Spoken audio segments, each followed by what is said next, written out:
Sumatorias. Para sumar los números reales A1, A2, A3 hasta AN con subíndices consecutivos, escribimos A1 más A2 más A3 hasta sumar el término AN. Esta suma se representa en forma breve usando el símbolo de sumatoria. Analicemos los elementos de esta representación breve. La letra griega sigma representa el símbolo de sumatoria. La letra I representa el índice. El número 1 representa el límite inferior. El valor n representa el límite superior. Y A con subíndice I representa el término general. Veamos algunos ejemplos. Este ejemplo trata de la suma de los primeros 5 números consecutivos. El límite inferior es 1 y el límite superior es 5, por lo que se expresa en forma de sumatoria como sigue. Observa que el término general I toma los valores de los límites inferior y superior y los comprendidos entre estos. Veamos un segundo ejemplo. En este ejemplo se trata de la suma de los cuadrados de los primeros 5 números consecutivos. Procedemos igual que en el ejemplo anterior. Primero localizamos los límites inferior y superior de esta suma.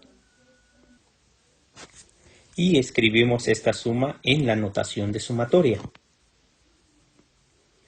Y proponemos como término general el índice elevado al cuadrado. Observa que esta expresión nos indica que cada valor del índice va a ser elevado al cuadrado y se van a sumar todos entre sí, por lo que sí corresponde a la suma de 1 al cuadrado, más 2 al cuadrado, más 3 al cuadrado, más 4 al cuadrado, más 5 al cuadrado. Veamos un último ejemplo. La suma de 1 al cubo, más 2 al cubo, más 3 al cubo, más 4 al cubo, más 5 al cubo. En este ejemplo se trata de la suma de los cubos de los primeros 5 números consecutivos.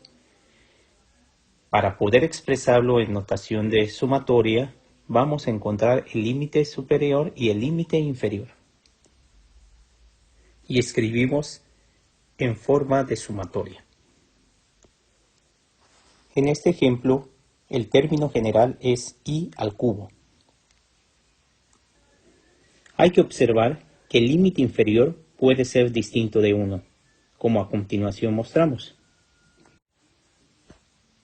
Con todo lo anterior, hemos encontrado la manera de representar la suma de una forma simplificada. Ahora nos interesa encontrar una fórmula que nos permita obtener el resultado sin tener que realizar todas las sumas con sus desarrollos de elemento a elemento. La fórmula que nos permite encontrar la suma de los n primeros números enteros positivos es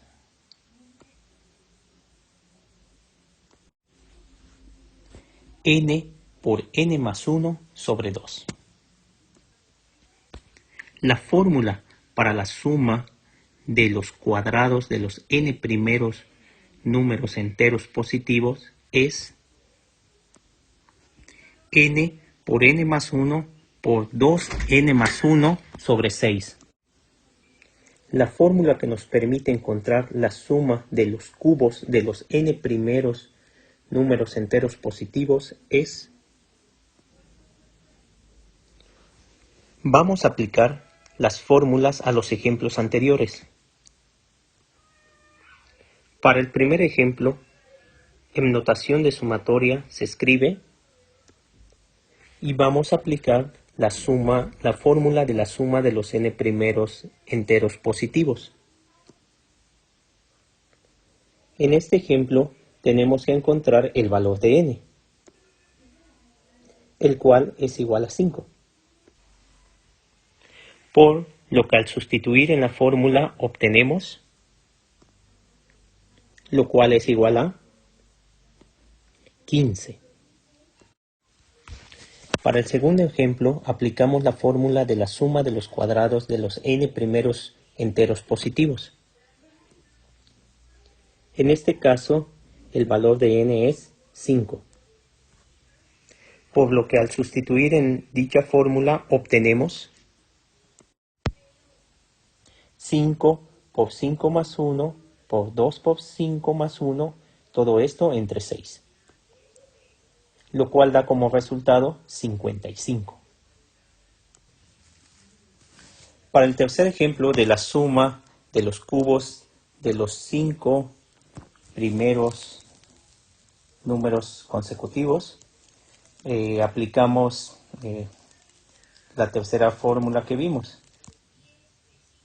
Localizamos el valor de n y sustituimos en la fórmula para obtener el resultado de la suma.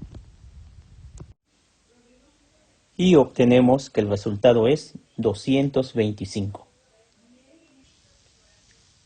Observamos que para poder aplicar las fórmulas anteriores se requiere que el límite inferior siempre sea 1.